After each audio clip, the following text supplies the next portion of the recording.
کہ عبداللہ ابن مسعود کا ذوق بتا دوں کہ یہ پتلی ٹانگوں والے صحابی رضی اللہ تعالی عنہم اجمعین، ان کی ٹانگیں بہت پتلی تھیں، باقی وجود تھوڑا بڑا تھا۔ امامہ شریف قدر بڑا باندھتے تھے، تو کسی نے ان کو دیکھ کے کہا تھا ایسے لگتے ہیں جیسے کسی پہاڑی کی چوٹی پر آسمان بیٹھا ہوا۔ حضرت عبداللہ ابن مسعود کی شامت، ان کا علم، ان کی عظمت و فضیلت، علم کا پیکر تھے۔ آپ رسول اللہ علیہ السلام کا مسواک سنبھالتے تھے، آپ رسول کریم صلی اللہ علیہ وسلم کی چادر سنبھالتے تھے، آپ صاحب الوسادہ تھے، حضور کا جو تکیہ تھا وہ بھی آپ ہی اٹھاتے تھے، اور عنزہ جو سترہ رسول اللہ علیہ السلام گاڑتے تھے نماز میں اپنے سامنے، وہ بھی یہی اٹھاتے تھے۔ کہتے ہیں کہ حضور کی محفل میں ایک نوجوان شخص آیا تو رحمت عالم علیہ السلام نے کہا کہ اس کو راستہ دے دو۔ آپ نے کہا نوجوان آپ کا نام کیا ہے؟ اس نے کہا کہ یا محمد صلی اللہ علیہ وسلم عبد العزیٰ، میں عزیٰ کا بندہ ہوں، غلام ہوں، لیکن آپ کی محبت میں میرے چچا نے سب کچھ مجھ سے چھین لیا ہے، اور میرے کپڑے بھی نوچ کے نکال رہی ہیں، صرف 2 ٹاٹیں تھیں، ایک ٹاٹ میں نے نیچے باندھ لی اور ایک اوپر کر لی، اب آپ کی خدمت میں آیا ہوں، اگر عبد العزیٰ نام ٹھیک نہیں ہے تو آپ بدل ڈالیں۔ تو رسول اللہ علیہ السلام نے کہا کہ اے ذوالبجادین، اے 2 ٹاٹوں والے، آج کے بعد تمہارا نام عبداللہ ہے۔ ان کا نام عبداللہ رکھا۔ غزوہ تبوک کی تیاری ہو رہی تھی تو علی مدینہ میں رہ رہے تھے، تو رسول کریم علیہ السلام نے بانداز محبت ان سے کہا کہ میرے ساتھ جاؤ گے یا علی کے پاس رہو گے؟ میرے ساتھ جاؤ گے یا علی کے پاس رہو گے تم؟ حضرت ذوالبجادین نے کہا کہ یا رسول اللہ اپنے ساتھ لے جائیں تو احسان، اگر علی کے پاس چھوڑ دیں تو کرم۔ آپ کی مرضی، آپ جیسے چاہیں، آپ کا حکم میرے دل کا حکمران ہے۔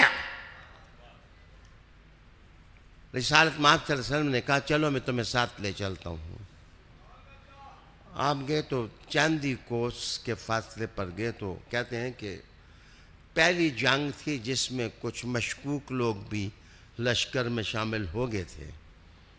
ڈر یہ تھا کہ کوئی منافقت کر کے رسول اللہ علیہ السلام کو اذیت نہ پہنچائے، تو آپ کہتے ہیں کہ میں بالکل حضور کے جہاں آپ آرام فرماتے تھے بالکل پاس، تمبو لگانے کی ضرورت نہیں تھی کہ سخت شدید گرمی کا موسم تھا، اور خیمہ زن ہونے کے لیے جنگ میں ضرورت ہے کہ 2-3 دن قیام کرنا ہو تو پھر کیمپ لگائے جاتے، وگرنہ ریت پر ہی۔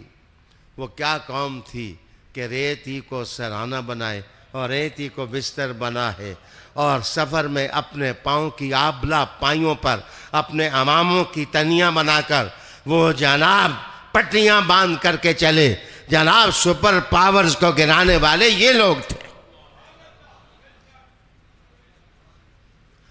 کہتے ہیں اچانک میں نے اٹھ کے دیکھا تو رسول اللہ علیہ السلام کا بستر خالی تھا، تو مجھے بڑی تشویش ہوئی کہ حضور صلی اللہ علیہ وسلم کے بستر پر کوئی ہے نہیں ہے، حضور کدھر گئے؟ میں نے ابو بکر اور عمر کا بستر دیکھا کہ اگر یہ بھی نہیں ہے تو خیر ہے، پھر یہ ساتھ ہیں، اگر یہ ادھر ہی ہیں اور حضور نہیں ہیں تو پھر تو مجھے سوچنا پڑے گا کہ رسالت مآب صلی اللہ علیہ وسلم کہاں تشریف لے گئے۔ کہتے ہیں دیکھا تو ابو بکر اور عمر بھی نہیں تھے، مجھے تھوڑی تسلی ہوئی، لیکن دور 1.5 میل کے فاصلے پر میں نے دیکھا مدھم سی روشنی مجھے محسوس ہوئی تو میں خوشبو سونگتے سونگتے وہاں پہنچ گیا. میں نے دیکھا کہ حضور نے خود قبر کھودی ہے اور ذوالبجادین فوت ہو گئے ہیں اور ان کو حضور اپنے ہاتھوں سے قبر میں اتار رہے ہیں اور خود حضور صلی اللہ علیہ وسلم قبر میں اتر رہے ہیں. صرف حضور 5 آدمیوں کی قبروں میں اترے ہیں، بس. چھٹا آدمی کوئی نہیں ہے کہ جس کی قبر میں حضور اترے ہوں.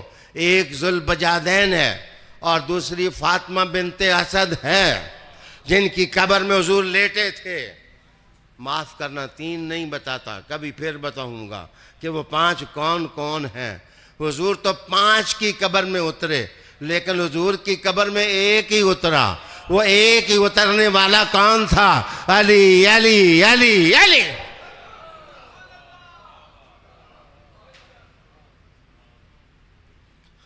کہتے ہیں پھر اتنا ہی نہ ہوا، رسالت مآب صلی اللہ علیہ وسلم نے ذوالبجادین کے گال کے دائیں نیچے ہاتھ ڈالا اور جس وقت حضور نے اوپر اس طرح چہرہ کیا تو کہتے ہیں حضور کی آنکھوں سے میں نے چھم چھم آنسو برستے دیکھے جو بجادین کے چہرے پر پڑ رہے تھے.